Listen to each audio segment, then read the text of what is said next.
morning, everybody. I think you just have to ignore the name what was mentioning. I'm Urvashi Verma.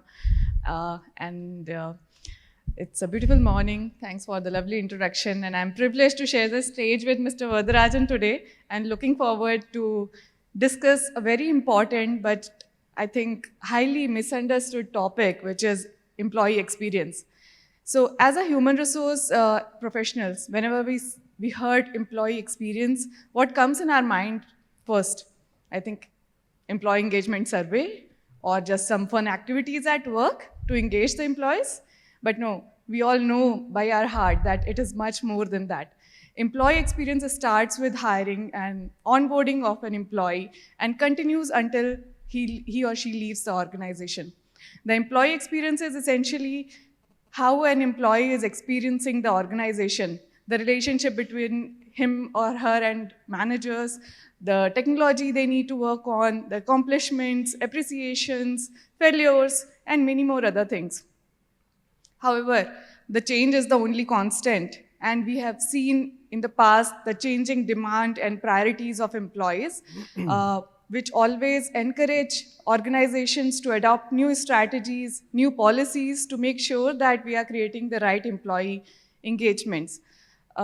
So I think that in the last years, the objective always been the same of employee experience to retain the employees, make sure that they are encouraged, job satisfaction, and many other things. Leaders are also participating very dramatically sometimes and very strategically many times to create the right impression. I'm sure that Varadarajan has spent more than 2 decades in the industry, and you must have seen a lot of ups and downs in the industry, many changing environment, changing demands of employees.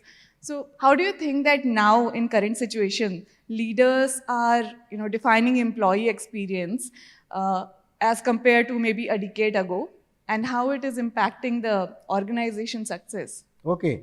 Good morning, everyone. Thank you, Urvashi, for making me very young. I have about 40 years of experience. So she made me feel young and rejuvenated. That's a good employee experience I had today. Basically, if you look at it, I belong to a vintage generation, and I'm very lucky to be that way because I have seen what I call as bullock cart to Toyota revolution. If I look at the way employees were managed, if I look at how employees were looked after, starting from a welfare sort of society, welfare state of affairs in the organization, moving to personal administration, and then to what is called as human resources management. I have seen the entire cycle. Now, if I look at it from the point of view of employee experiences and what the employee experience in the organization, I think it's necessary for us to understand the context and the business environment, how it has changed. Globalization over the last few years has really hit us, and it has no boundaries. Boundaries have become fuzzy, and I always say geography is history now. So as a result, you have multi-diverse workforce, multiple locations. So the challenge comes to HR in that. How do you manage that? The second thing which has come is technology. The amount of technological changes, I call the SMAC changes, social media, mobility, data analytics, and cloud computing is part of life now. Maybe 20 years ago, if you had asked me what this was, I wouldn't have known. 30 years ago, there was no web when we started. It was still the MS-DOS, and then came the revolution on technology. And if you look at it, 25 years ago, there was no mobile apps. Now, everyone is using a mobile app. It is touch and swipe. That is what the revolution is. And if you look at it, over a period of time, the employee workforce dynamics have also changed. There's a multi-generation workforce now. Call it Gen X, I would call it my Gen O. I'm the oldest there. Gen X, Gen Y, Gen Z, millennials, everything is changing. They want everything, instant gratification. They want things fast. And that has put a lot more pressure on how to create those experiences for employees. Now, if you look at the way the entire multi-generation work, each one had their own requirements. So the practices which we started creating was, initially it was very ad hoc. All the practice, I remember when I was in factory early 80s, it was all ad hoc. And then over a period of time, this ad hoc practices became standardized HR practices, where they treated the entire employee community as one and started giving standard practices. Slowly it's moving away now to practices for one, which is hyper personalization. You need to understand the segment of employee and you need to provide practices to suit them. That is the change I see. Similarly, employee engagement, you spoke about it. Employee engagement initially started as job satisfaction surveys. There's nothing else. How satisfied is the person on the job? Then slowly it moved to, okay, what is the employee's commitment on the job? And from there, it moved to what is the impact of this employee commitment on the business outcome. Slowly it has evolved and it's still evolving to understand how an employee impacts the business outcome. We all know this. And a satisfied employee is a satisfied customer. But we never treated an employee as a customer.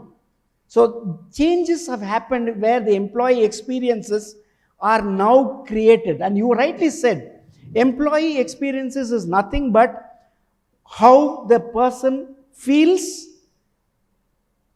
supports, and also looks at how the perceptions are in each and every moment where the person is interacting with the organization and the organization is interacting with him or her. I call it moving away from the moment of truth to moments that matter. And that's how I see the entire landscape changing from what we were looking at. Employee engagement surveys or annual surveys at one point of time or once in 2 years. Then slowly it became saying, let's do a 6-monthly dipstick. Then now people are doing it on a periodic basis, on issue based. So that is the change. And in all this, technology has played a key role in moving this towards what it is today. I'm very excited in what is going to happen in the future, but that is the state of affairs as of today. Yeah. I hope I answered your question in a roundabout way now. Yes, you did. You did touch a lot of points, and I think we have got a lot of key takeaways from this explanation. And I think that we can conclude this as, the companies who are keeping their employees in the heart of their strategies are going to be the future of the world. So you also spoke about leaders changing and adopting new things. As I mentioned, the change is the only constant. I also believe that leaders are adopting new ways, new strategies very often to make sure the employee experience is good. And I think that open communication is something which is very critical nowadays because employees want to be heard, whether it's about technology they are working on, or it's closing a deal with a client, or maybe it's about their own growth and development. So what do you think that some few top leadership qualities somebody has to adopt to make sure that they excel in employee experiences? I think leadership skills are remaining almost the same of what it was required. The person has to lead, he has to organize, he has to ensure they coordinate, ensure the things get done. Basically, this is the basics. But if I look at what is happening today, I think one thing which was right on top for any leader to succeed is clarity in what he or she needs to do. The vision, or what is the clarity on what I need to do as a leader to take the organization from here to here, and through that, how do I ensure employee participation? So that's one major, I would call the quality which is required.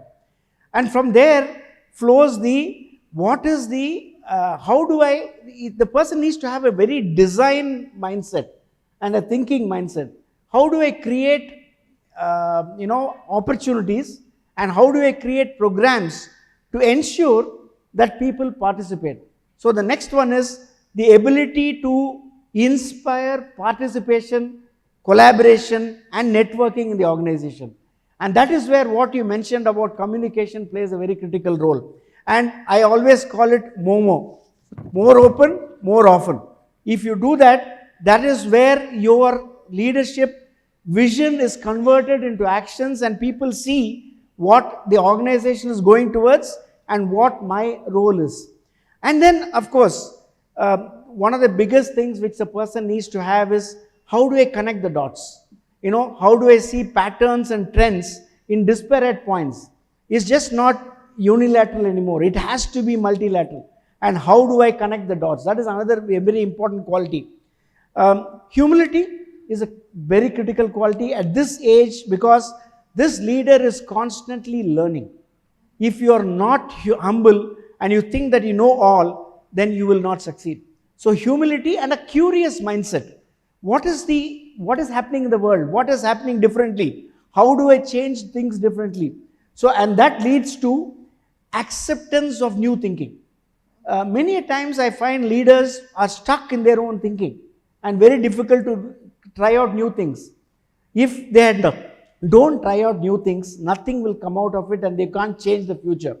And the other quality which I always think, which came out especially after 2020, which was supposed to be there earlier, is empathy and mindfulness. How empathizing you are with your workforce, with your suppliers, with your vendors, with your customers, and the mindfulness with which you operate. And that is what led to so much of focus on wellness in the last 3 years. You will find that the wellness industry, or the wellness apps as you call it, has increased in multiple ratio only after COVID, because people saw the need for that. And to top it all, as I said, the most important thing is being humble and curious mindset and always learning. These are the qualities which will differentiate a successful leader now. And the most thing which I missed out is the digital literacy. Without digital literacy, a leader in this world is going to find it extremely difficult to take things forward. Yeah, definitely. Digitalization of everything is a growth, and everybody has to adopt it to grow themselves. Especially if, we spoke about the globalization, diverse workforce, multiple locations. How do you reach them? How do you maintain those employee experiences? Digital. Yes. Digital is king, and the only caution I give every leader is that people have started using a touch and swipe way of doing things. You need to bring in the touch, swipe and feel to continue to hold the employee experiences. Yeah, I think communication plays a vital role in globalization as well. And in my perspective, I think communication has two parts. First is method of communication, like tools, apps, or meetings. And the second is connect through communication, which includes mutual agreement, understanding of thoughts, sharing ideas, things like that.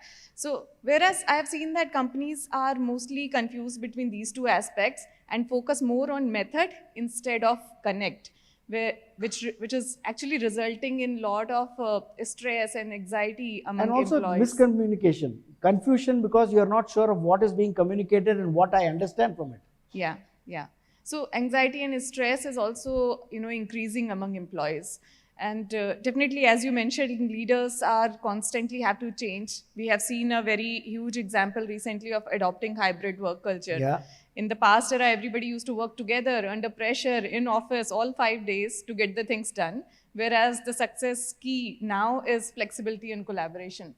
So I think there is a lot of things, and thanks for giving me the term Momo. I am definitely going to promote this internally within my organization and to the people I am meeting. This I learned because I had to deal with youngsters who are millennials and Gen Z, and you have to adopt their language.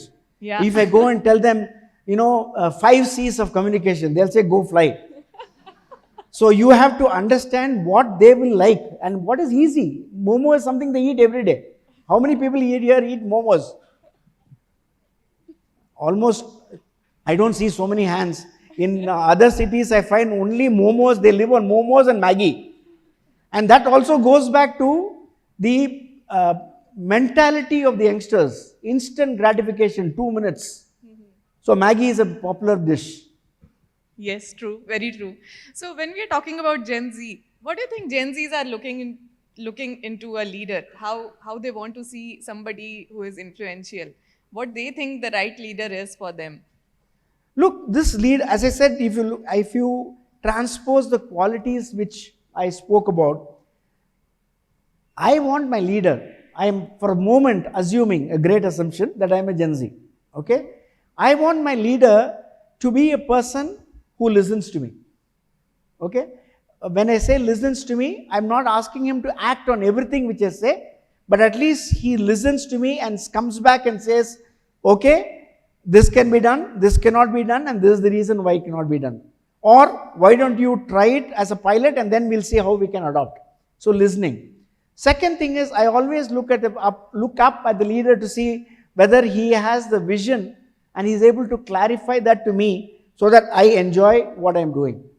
Third is he able to create the right work environment for me in terms of tools, in terms of technology, in terms of, I call it the physical and professional moments of truth or moments that matter.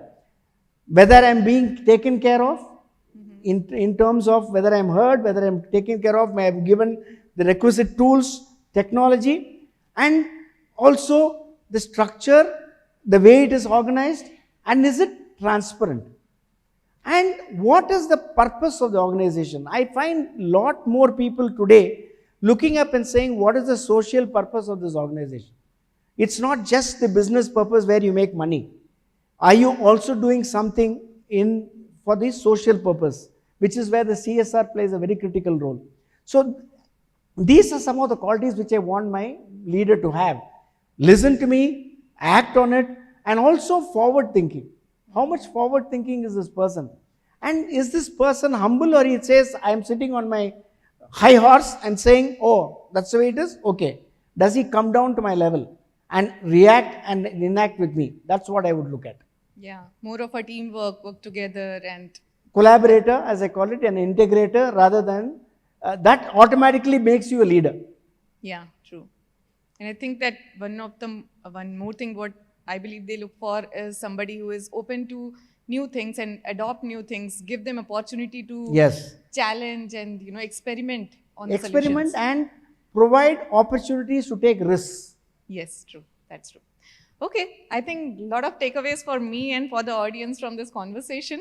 I would like to open the forum for audience if they have any questions for... Before they have a question, I just wanted to conclude with one thing.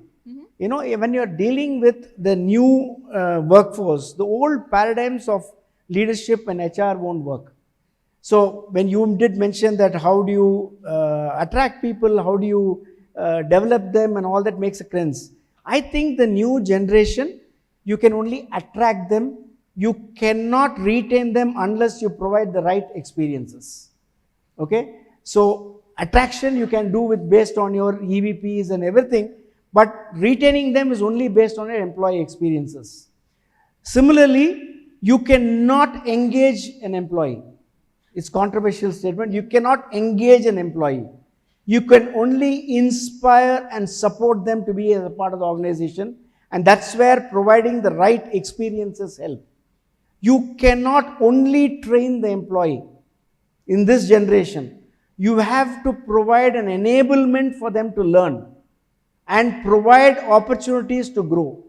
They will take it up in their own hand. It cannot be something which you will give top down. It has to come bottoms up. And that is what will make you succeed as an organization. It's going to be a very different type of organization in the future. And you need to take them through this. And how well they are provided the experiences in the personal and professional moments that matter in terms of physical experiences, human experiences, digital experiences, all that put together is what is going to keep the employee workforce committed. Wow, thank you. I think I can hear you all day, and all day I'll be learning. People won't like me here all day. Yeah, so any questions from the audience for Varadarajan? Yeah, very good morning all, and Mr. Varadarajan, I am here. Okay, that's good. First of all, thank you so much for such a wonderful opening session, and thanks, Urvashi. I have a slightly maybe a question which can trigger something different. I heard, I think, what you're talking in terms of the today's CHRO role and the leadership. I think most of the point I think I'm personally, I think, agree, and I believe, I think this is more of an affirmation for me. But I want to understand that, have you come across anything which today the CHRO, which they are trying and implementing, which you don't agree? Or what is that one thing, that you are currently, maybe, while meeting with maybe your employee, to the HR leader, to the, the different community, what is that one thing that you think in the strategy, the implementation, what HR are doing, that you personally feel you are disagree, and which is something new? Maybe we are not seeing that. We are talking about all the goodness about the HR function here, but what is that one thing which is you disagree? Which I disagree. You have anything to disagree? Or if you have come across which you disagree and you want to change it in a different way? No, if I were to look at it, I would say that I disagree with the traditional way HR was managed. Many a times you are looking at saying that I will create these practices and you have to follow it. Many companies still do that. They are not listening, they are not collaborating to create those practices. And they also, I would say, many companies are still putting standardized practices in place. Say, for example, I'll give an example of the superannuation. Okay? Many companies still have superannuation at the entry level, which is a hogwash. No person is going to stay for those 20 years to get the superannuation fund from you. And this, I learned it not now, but 15 years ago in an organization where I had a focus group and discussing the compensation plan with them. And one of the guys got up and said, Raja, how old are you? So I said, so and so. He said, you are almost double my age. I said, yeah. For you, superannuation is good. Don't waste your time on superannuation with me. I said, why? He says, how much do you take? I said, 10% of your annual salary. He says, that 10% give to me, I will make it 100% in 3 years' time, whereas the superannuation benefit, which comes to me after 25 years, is going to be much lesser than that. Don't waste your money on that. Give us the money on hand, and we'll manage better. While on one hand, my traditional mindset said, that is social security for you. Then I realized that no one is staying with you for 25 years. So why are you wasting that? You give that money today and retain people, because at one point of time, even for 200 rupees, people are leaving organizations. So I said, is that a possible way? So we abolished superannuation till the manager level. We insisted at the manager level and about a continued superannuation. This is only one point which I was trying to highlight. There are multiple traditional practices which we need to shed. We are so insecure that we don't want to shed that. And once you start shedding, you start growing. That is what happens in a biological life. In our physical life, you shed and you grow. Yeah, very true. I think post-pandemic, we are seeing a lot of different demands of employees, and with the integration of Gen Z, their mindset is very different. What they are looking forward now is for now only, and they are not very, very eager to plan for their future, as they want to live their life now. And that's how the companies also have to integrate or get policies like that to attract them. There is another opportunities like freelancing is becoming more popular as it was in the past. Nobody was willing to do freelancing, but whereas Gen Z want to work for 6 months and roam around for 6 months for the year. So this is kind of a demand is coming in, and I think organizations are experimenting. CHROs are experimenting how to create the right balance for organization and employees to make a win-win situation for both. And there are many views coming in from different leaders. Many people will disagree for something and many people will agree for something. It will take some time, but I think we will reach to a saturation stage where employees and organization will be at a place where everybody is winning. I think the secret to change is abolish the title CHRO. Okay. And create Chief Employee Experience Officer. That's, I think, Things a will change. Yeah, thank you.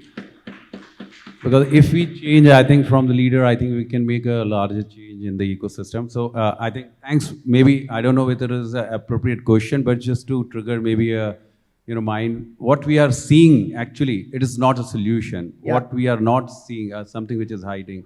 Can we think more? Thank you. Thank you so much, I think, Thank you. That Varadarajan, was a and- wonderful question. No, I think Anybody appreciate. else? Thank you. We have, I think they have already said time is up. We'll have take Okay. only maximum of 2 questions, max.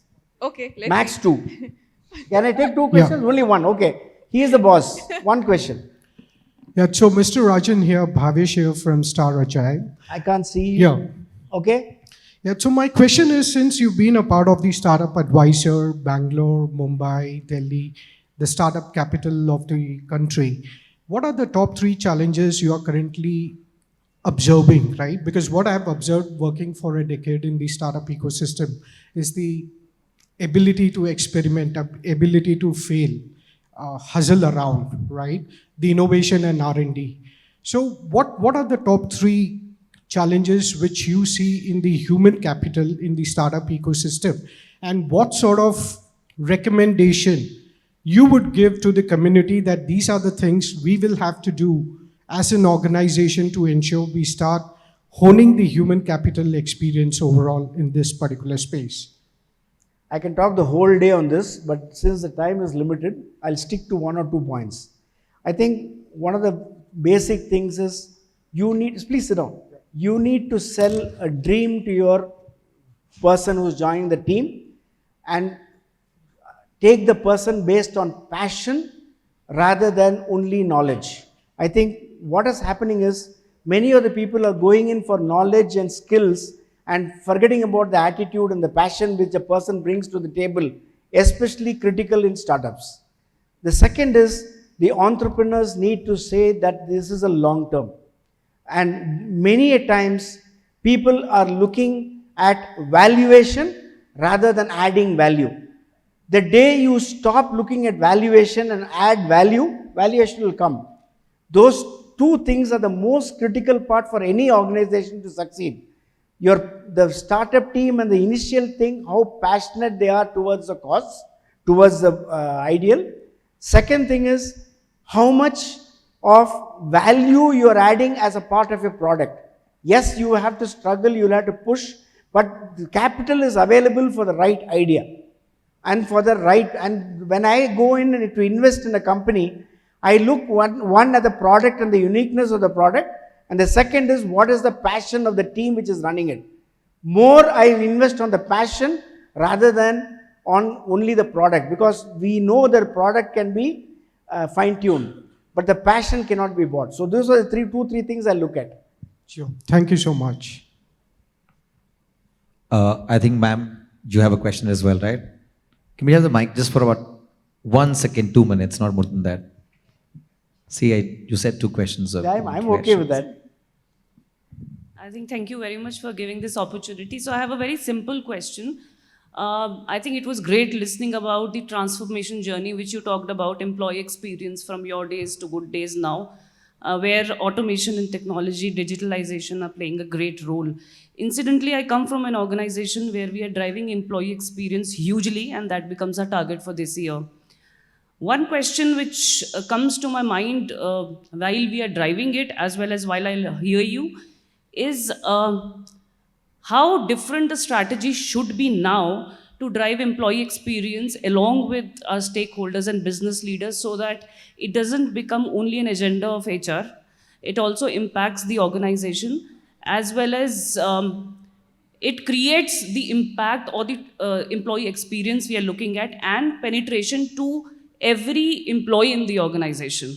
So is there any shift in strategy which you can tell us?